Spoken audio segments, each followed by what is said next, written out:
Senator Lindsey Graham from South Carolina, Republican from South Carolina, are starting to frame the conflict. We have a clip from him on Sean Hannity's show on Fox News just last night. For every Israeli or American hostage executed by Hamas, we should take down an Iranian oil refinery. The only way you're going to keep this war from escalating is to hold Iran accountable. How much more death and destruction do we have to take from the Iranian regime? I am confident this was planned and funded by the Iranians. Hamas is a bunch of animals who deserve to be treated like animals. So if I was Israel, I would go in on the ground. There is no truce to be had here. I would dismantle Hamas. This is the best opportunity Israel has to destroy Hamas. Take it to the Iranians.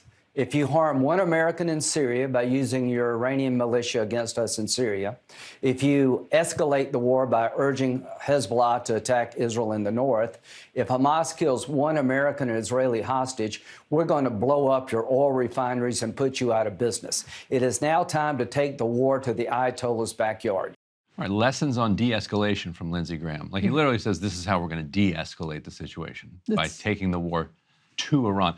And I think it's important to understand that that would practically be a moderate view sitting around Netanyahu's cabinet right now.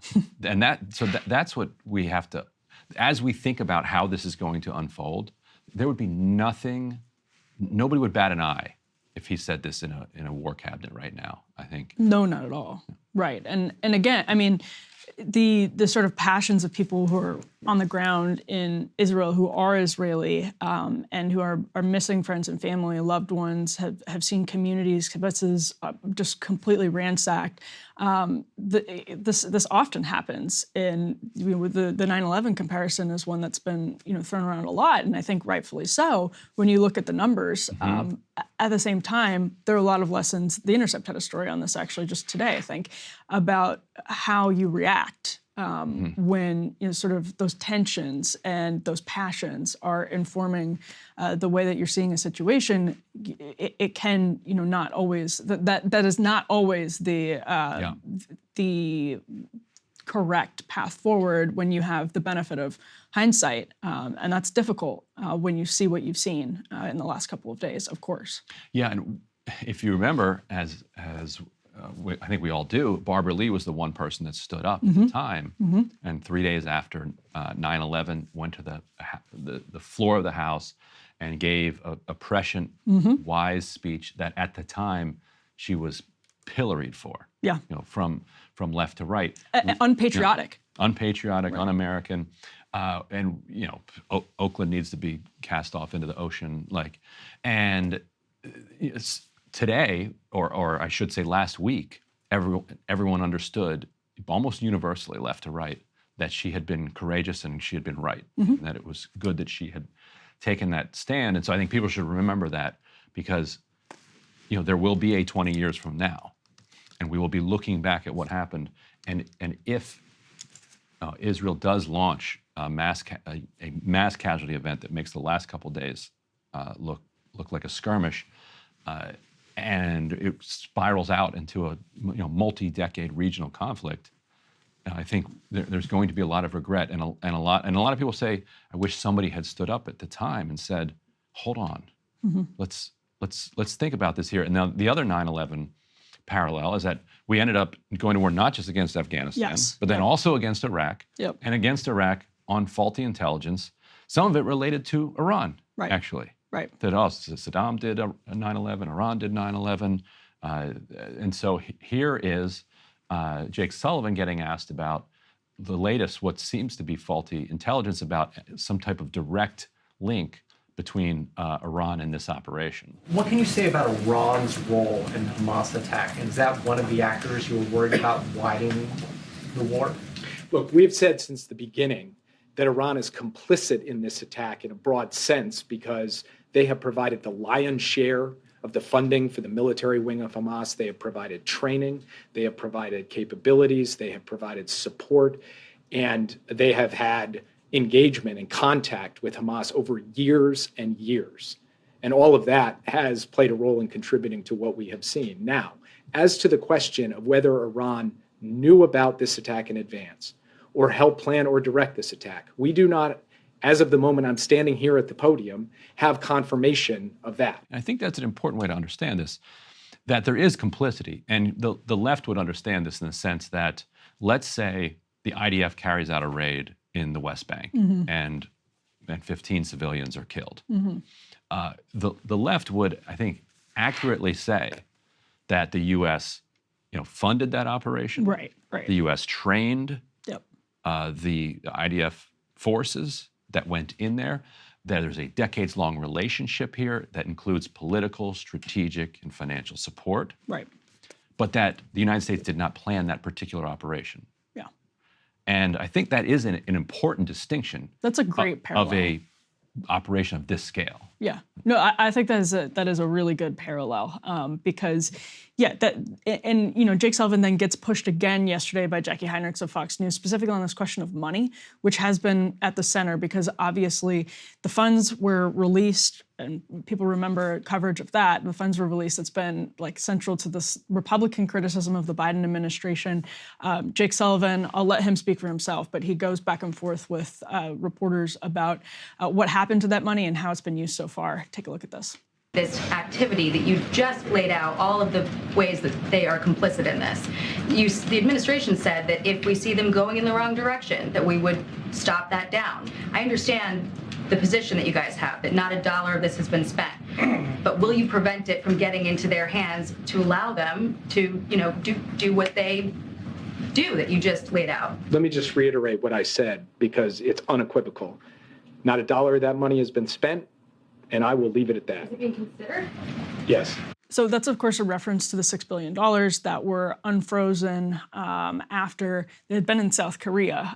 But there was a prisoner swap, obviously, as people likely remember, not that long ago, actually within just the last month, right, Ryan? It's like a matter of weeks that happened. And the Republican criticism is that, money is fungible. So Iran knew it had that money coming into the bank. Jake Sullivan's question as to whether that money has been unfrozen, they would say is arguably irrelevant because Iran knew it had these unfrozen $6 billion coming in and could then put that money into funding Hamas and can still put that money into funding Hamas.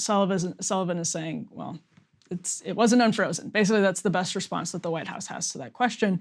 It's interesting. Did you read between the lines that they're going to refreeze it without saying they're going to refreeze it? Yeah, it sounds like it, which is also interesting from the perspective of it's sort of their concession that they knew the sort of question of fungibility of money was obviously on the table when they unfroze the funds to begin with. It was a matter of diplomacy, negotiation. Obviously, it was a prisoner swap.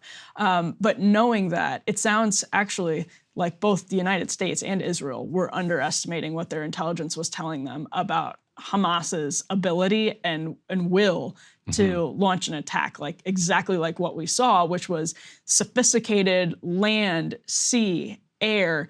It sounds exactly like, because they seem reading between the lines to say they might freeze those funds again, exactly like they had no idea that this was coming, because I have a hard time believing they would have done that prisoner swap if they did. Oh, they certainly. I think we can be certain that they did not see that coming. What we know is that Iran is politically toxic in the United States, but just how toxic it is determines what level of détente negotiation an administration feels like it can get away with. And so it felt like they were at a place where they could unfreeze these funds, do the prisoner swap, perhaps move forward on some other issues that they're working on, including getting more kind of oil into the kind of global oil capacity, even if we're not the ones buying it, if we can do something to lower prices. Right. But then Iran's toxicity goes to nuclear levels, right. In after this assault, because Hamas is a sovereign and independent organization, but it is also financed heavily by Iran.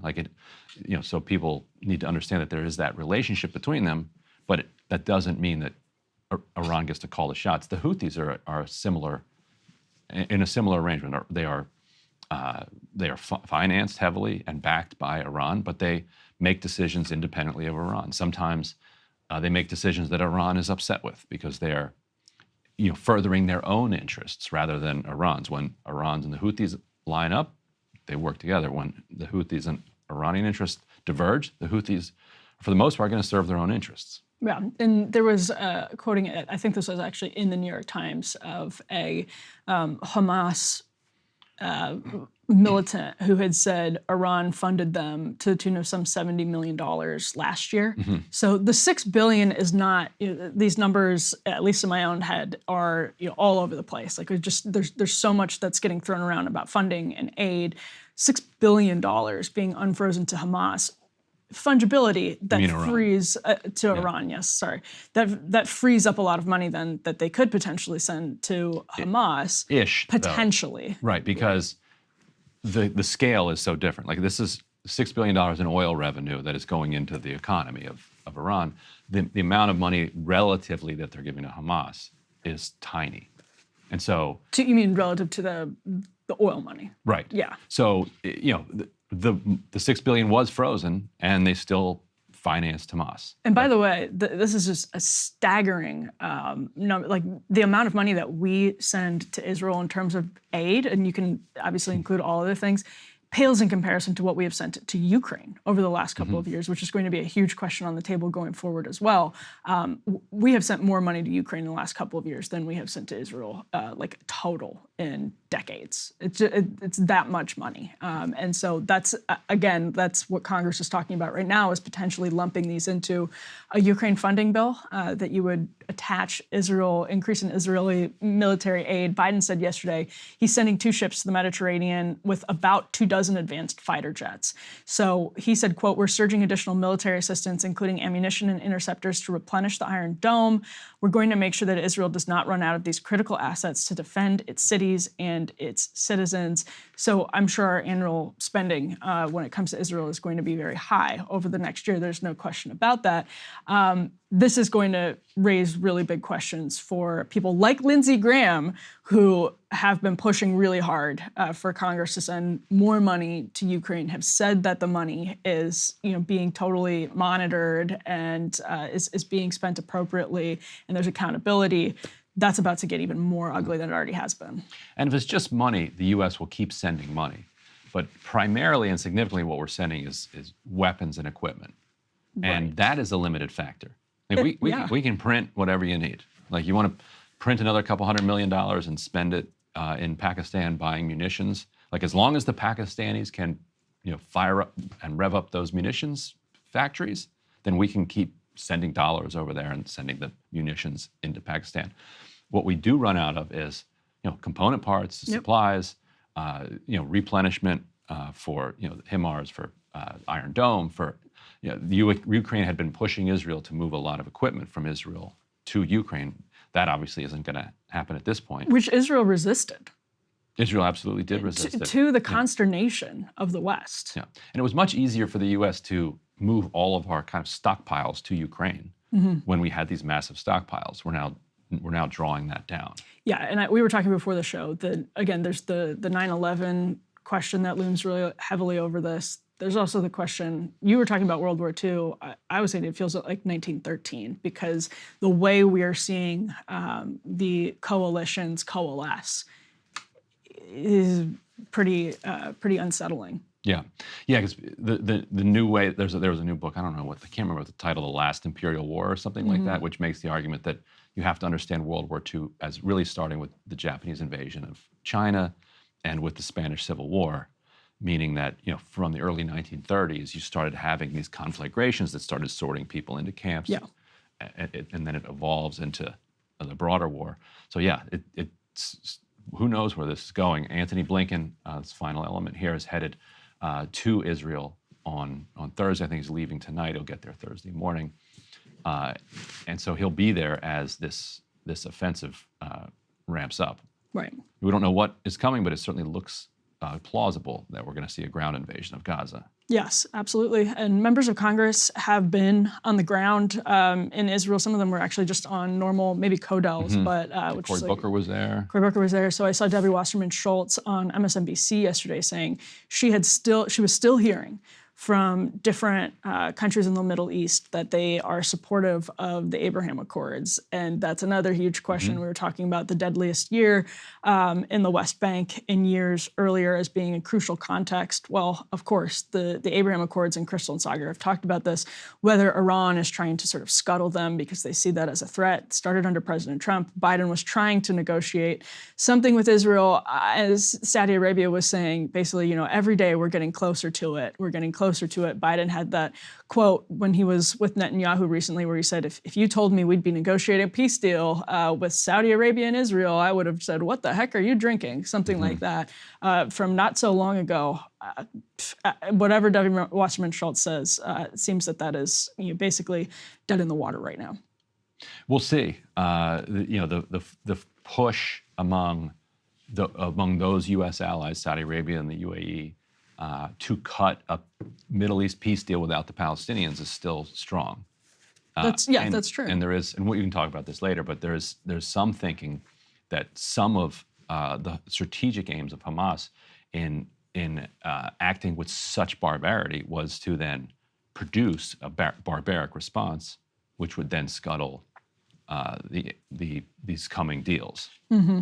Yeah, and again, like that question of world wars, 1, 2, pick your poison. When we see the kind of tectonic plates of geopolitics moving in these directions, people are rightfully disturbed. Hey, if you liked that video, don't forget to hit the like button and subscribe to Breaking Points. If you want to see the rest of Counterpoints, go to breakingpoints.com to become a premium member and get the full uncut show every morning in your inbox and on Spotify. Help us build independent news and get the full show every morning at breakingpoints.com.